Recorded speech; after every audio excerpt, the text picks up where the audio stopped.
The following program contains graphic descriptions of violence and may include disturbing content. Viewer discretion is advised.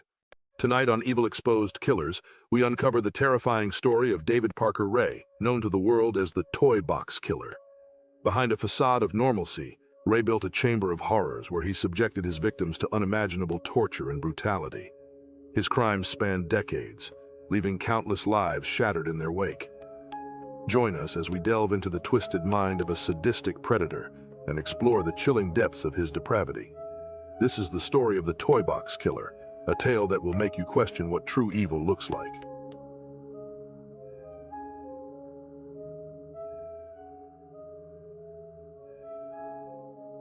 David Parker Ray, known as the Toy Box Killer, was born on November 6, 1939, in the small town of Belen, New Mexico. Ray's early life was steeped in hardship and abuse. Raised by a violent, alcoholic father who abandoned the family and a mother who struggled to provide, Ray and his younger sister were left in the care of their strict, disciplinarian grandfather. Ray's father, when present, was a menacing figure, exposing his young son to violent pornography and teaching him that power came through domination and control. These early influences planted the seeds of a profoundly disturbed mind. As a teenager, David Parker Ray was painfully shy, often bullied at school. To cope, he began to retreat into a world of dark fantasies, dreaming of inflicting pain and exerting power over others. He kept a collection of sadomasochistic drawings and magazines hidden in his room, feeding his growing obsession with bondage and torture. By the time he was in his late teens, Ray's fantasies had developed into something far more sinister. But he remained an outwardly unremarkable young man, hiding his violent desires behind a facade of quietness and reserve. After high school, Ray joined the U.S. Army, where he served as a mechanic. He learned valuable skills with tools and machinery, which he would later use to construct his torture chamber. During his military service, Ray's dark thoughts only intensified. Though he appeared disciplined and competent in his job, his mind was consumed with fantasies of captivity and sadism. When he was discharged, he returned to New Mexico with a purpose: to bring his twisted fantasies to life. By the early 1990s, Ray had settled in the remote desert community of Elephant Butte, New Mexico, a place isolated enough to allow him to act without fear of interruption. It was here, in a desolate trailer beside Elephant Butte Lake, that Ray began to construct what he called his toy box. Outwardly, the trailer appeared like any other, dull, unremarkable, blending into the barren landscape. But inside, it was a chamber of horrors meticulously designed for one purpose: the sadistic torture and domination of his victims. The trailer was soundproofed, with reinforced steel walls to ensure that no cries for help could be heard. At its center was a custom-built gynecological chair, equipped with leather straps to immobilize the arms, legs, and neck of his victims. Mirrors were mounted on the ceiling to force them to watch the horrors inflicted upon them. The walls were covered with photographs and diagrams depicting different forms of bondage and torture, offering chilling instructions on how to inflict maximum pain. The trailer was filled with an array of horrifying devices: whips, chains, pulleys, surgical instruments, clamps, and saws. Every tool had a purpose in Ray's sadistic arsenal. Ray spared no effort in preparing his chamber of torment. He installed elaborate devices for electrocution and created a waterboarding station to induce a terrifying sense of drowning. There were ropes and chains to bind his victims, gags to muffle their screams, and even a wooden table with straps where he could stretch their bodies. He thought of everything, from soundproofing the trailer to ensuring every detail was crafted to maximize terror and suffering. To complete his toy box, Ray prepared chilling audio tapes that he would play to his captives upon awakening. In these recordings, his voice was calm, methodical, and devoid of emotion, like a professor explaining a lesson to his students. He would coldly describe the tortures they would endure, the degradation they would face, and the hopelessness of their situation. He referred to his victims as his slaves and described in detail the acts he would perform, leaving no room for doubt that their suffering was his ultimate pleasure. Ray's methods were designed to ensure total control. He often used a combination of drugs such as sodium pentothal and phenobarbital to disorient his victims, inducing memory loss and confusion. Many who survived his torture would have only vague, fragmented memories of their ordeal, making it difficult to testify against him or even remember what had happened. This method of psychological manipulation allowed Ray to continue his sadistic acts for years without detection. With his torture chamber complete, Ray began to seek out his victims. He targeted women he believed would not be missed, those living on the fringes of society, including sex workers, runaways, and drifters.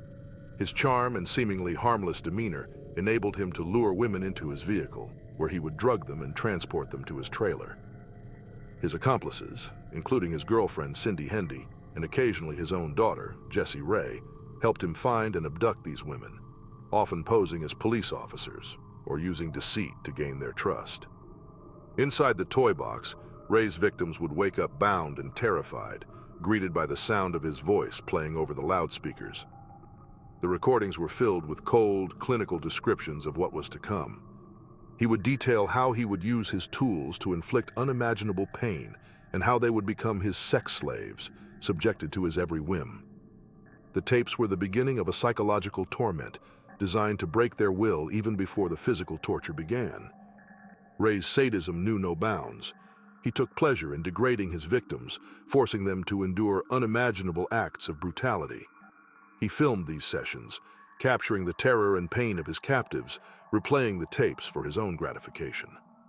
The walls of the toy box were spattered with blood and covered with disturbing photographs and sketches, creating a macabre gallery of his twisted desires. He saw himself as a master torturer, taking pleasure in the fear and suffering of those he trapped. Over the years, Ray's brutal methods left a trail of trauma and terror, but his victims' disorientation and drug-induced amnesia kept them silent, often unable to recall enough detail to report him to the authorities. Ray continued his reign of terror in Elephant Butte, a predator hiding in plain sight, his crimes undetected by the local community.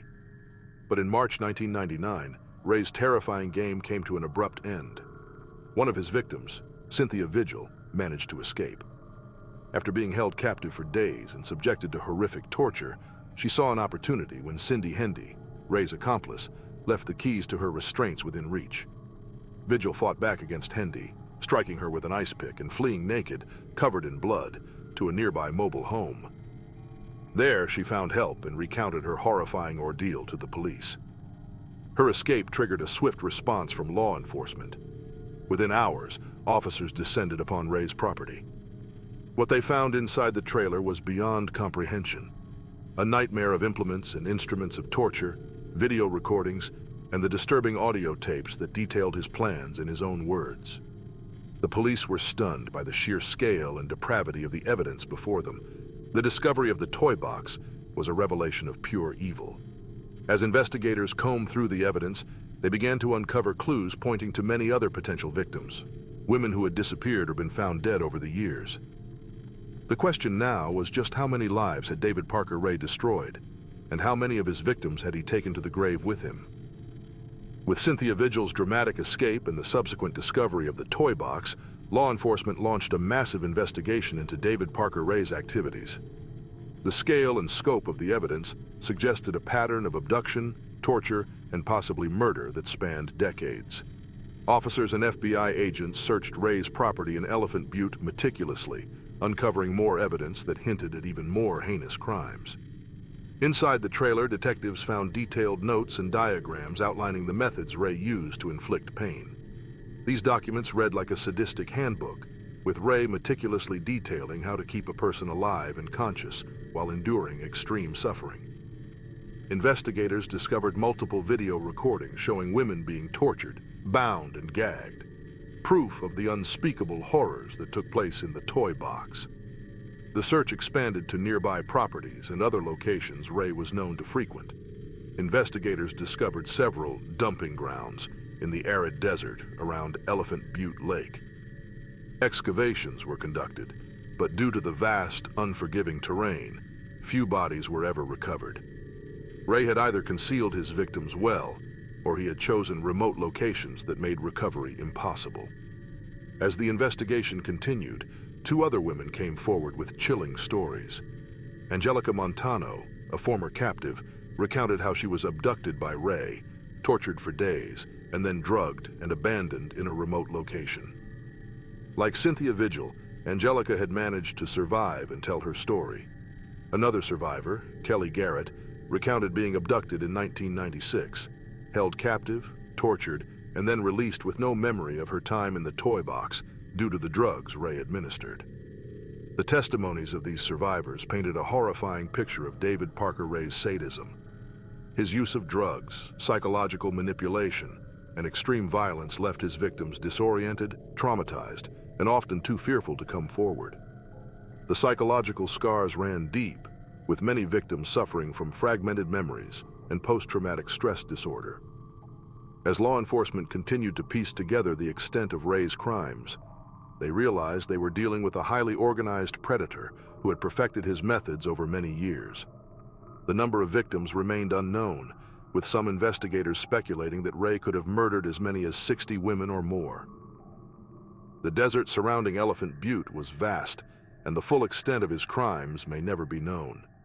David Parker Ray was charged with multiple counts of kidnapping, sexual torture, and conspiracy to commit murder. His accomplices, Cindy Hendy and his daughter Jessie Ray, faced similar charges. Both women quickly turned on Ray, providing damning evidence of his crimes in exchange for reduced sentences. Cindy Hendy, in particular, revealed crucial details about Ray's methods and his long history of sadistic activities. The trial of David Parker Ray began in 2000, and it quickly became one of the most sensational in New Mexico's history. The prosecution presented overwhelming evidence: video footage, audio recordings, the blood-stained torture devices, and the testimony of the surviving victims. The jury listened in horror as Cynthia Vigil and Angelica Montano recounted their ordeal, describing in chilling detail the extent of Ray's cruelty and depravity. Ray maintained his innocence throughout the trial, claiming that his victims had consented to the torture as part of sexual games. But the evidence presented was too overwhelming, and his claims of consensual acts were swiftly dismissed by the jury. On September 30th, 2001, David Parker Ray was found guilty on all charges and sentenced to 224 years in prison. Despite the conviction, many questions remained unanswered. Ray never fully confessed to all his crimes, and the whereabouts of many potential victims remained a mystery. The FBI continued to investigate his past, suspecting he may have killed many more women than could ever be proven. David Parker Ray died of a heart attack in 2002, just 3 years into his sentence, taking many secrets to his grave. For the families of those who vanished, there was no closure, only lingering questions about what had happened to their loved ones. The investigation into his crimes remains open, with law enforcement still hoping to uncover the full extent of the horror he unleashed. The story of the Toy Box Killer is a chilling reminder of the darkest depths of human depravity. David Parker Ray hid behind the guise of an ordinary man living in a quiet community, all while committing some of the most gruesome crimes imaginable. His case remains one of the most disturbing in criminal history, a testament to the evil that can lurk behind a seemingly benign exterior. Please like and subscribe to Evil Exposed for more riveting stories.